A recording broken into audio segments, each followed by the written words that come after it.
not know how to fight worries die young. یہ میں نہیں, ڈیل کارنیگی اپنی book how to stop worrying and start living میں کہتا ہے. وہ یہ کہتا ہے کہ وہ لوگ جو کہ مشکلات سے کھیلنا نہیں جانتے بہت جلدی مر جاتے ہیں. مرنے کا مطلب خالی فوت ہونا نہیں ہے, اس کا مطلب یہ بھی ہے کہ آپ یا تو پریشانیوں میں گر جاتے ہیں یا ڈپریشن میں گر جاتے ہیں, یا پھر آپ ایک آئسولیشن والے فیز میں چلے جاتے ہیں. یہ ویڈیو میں اس لیے ریکارڈ کرا رہا ہوں کہ کووڈ کے بعد میں اپنی سوسائٹی میں دیکھتا ہوں کہ بہت سے لوگوں کی جابس, نوکریاں ختم ہوئیں, بہت سے لوگوں کو بزنس میں فائنینشیل لاسز ہوئے, اور اس کو دیکھا دیکھی بہت سے لوگ ڈپریشن, فرسٹریشن یا بیماریوں کے فیز میں چلے گئے کہ اب تو ہمارا سروائیول شاید مشکل ہی نہیں ہے. ڈیل کارنیگی اس فیز سے نکلنے کے لیے ایک بہت ہی 3 اسٹیپ یعنی کہ 3 طرح کے ایک اسٹیپ فارمولا بتاتا ہے جس سے کوئی انسان کسی بھی سچویشن, اسٹریس, پرابلم کی سچویشن سے نکل سکتا ہے, اور بہت آسان طریقے. پہلا اسٹیپ یہ ہے کہ ڈیل کارنیگی کہتا ہے کہ prepare yourself for the worst. اس کی مثال میں ایسے دیتا ہوں, کسی بندے کی اگر کوئی جاب چلی جاتی ہے یا کسی کے بندے کا بزنس چلا جاتا ہے تو ہمارے ہاں ایسا ہوتا ہے کہ اس کے گھر میں ایک ایسا ماحول پیدا ہو جاتا ہے کہ جیسے شاید زندگی ختم ہو چکی ہے, اب شاید ہم آگے نہیں بڑھ سکتے, شاید ہم سانس بھی نہیں لے سکتے. حتیٰ کہ وہ یہ نہیں جانتا کہ جاب نے نکالنے والے کے ساتھ اس کا دماغ بھی ساتھ نکال نہیں دیا, اس کی ڈگری کو بھی جلا نہیں دیا. اگر ایک بندہ کسی جگہ 5 سے 6 سال ایکسپیرینس لیتا ہے تو اس ایکسپیرینس کو جو اس نے حاصل کیا ہے وہ جاب والے اپنے ساتھ نہیں رکھ سکتا. اگر آپ نے کوئی بزنس کیا ہے اور بزنس میں کوئی ایسا لاس اٹھایا ہے تو اس ایکسپیرینس کو کوئی بندہ آپ سے چھین نہیں سکتا. تو پہلا کام آپ نے یہ کرنا ہے کہ جب بھی آپ کو کوئی پریشانی یا پرابلم آئے, اپنے آپ کو ایک بری سچویشن کے لیے تیار رکھنا ہے.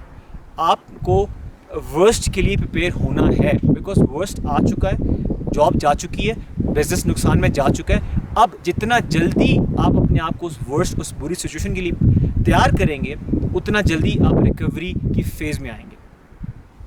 دوسرا اسٹیپ ڈیل کارنیگی یہ کہتا ہے کہ جتنا جلدی آپ اس پرابلم کو ایکسیپٹ کرنا شروع کریں گے اتنا جلدی آپ اس سے ریکور کریں گے.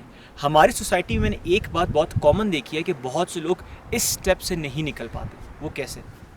جاب جانے کی صورت میں فیملی ایک تو سپورٹ نہیں کرتی, اور وہ کہتی ہے کہ جس پتہ نہیں شاید یہ دنیا کا آخری دن ہے, اس کے بعد یا تو یہ بندہ انتقال کر جائے گا یا ہمارے بچوں کا کیسے چلے گا. وہ یہ نہیں سمجھتے کہ اگر اس بندے کی جاب گئی ہے تو کوئی بات نہیں, اس کے ساتھ ایک ایکسپیرینس ہے, اس کے ساتھ ایک تجربہ ہے, اس تجربے کو ہم دوبارہ سے یوٹیلائز کر کے ایک اچھی فارم میں محنت کر سکتے ہیں, سوچ سکتے ہیں اور پازیٹیوٹی کی طرف لے کے جا سکتے ہیں. مگر ایسا نہیں ہوتا. ہم لوگوں میں اتنی نیگیٹیوٹی آ جاتی ہے کہ ہم اپنی اس ساری پازیٹیو انرجی کو نیگیٹیوٹی کی طرف لے جاتے ہیں, اور کیا ہوتا ہے کہ ہم اس سیکنڈ فیز سے شاید ہمیں نکلنے کے لیے بہت زیادہ ٹائم لگ جائے. سنا اس کی جاب گئی 4 سے 5 مہینے یا 2 سے 3 مہینے کے اندر اس کو دوبارہ مل گئی, کیونکہ یہ فیز اتنا امپورٹنٹ ہے کہ جو بندہ جتنا جلدی اس فیز سے نکلے گا, جتنا جلدی اپنی نروس کو سنبھالے گا, اتنی ہی کامیابی اس کے بہت زیادہ قریب ہوگی. تھرڈ جو ڈیل کارنیگی کہتے ہیں سلولی اینڈ گریجولی, جب آپ کسی چیز کے لیے محنت کرتے ہیں تو it is all there in the nature کہ قدرت کی تمام چیزیں مل کے آپ کو ہیلپ آؤٹ کرتی ہیں.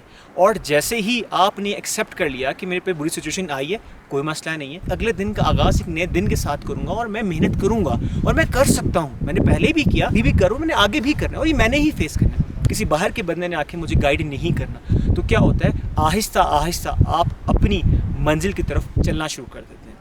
تو میں دوبارہ کہوں گا, سیکنڈ فیز سب سے زیادہ امپورٹنٹ ہے. جتنے جلدی ہم اپنے آپ کو اس مشکل کے فیز سے نکال کے سوچیں گے اوکے پرابلم آنی تھی, آ گئی, اب اس سے آگے میں نے اس پرابلم کے ساتھ نہیں چلنا, میں نے اس کے سولوشنز ڈھونڈنے. لکھیں کہ پرابلمس کے حل کیا کیا ہیں, سولوشنز کے حل کیا کیا ہیں, اور میں اس سے کیسے اوور کم کر سکتا ہوں. This is Talha and you are watching 1 Minute Learning.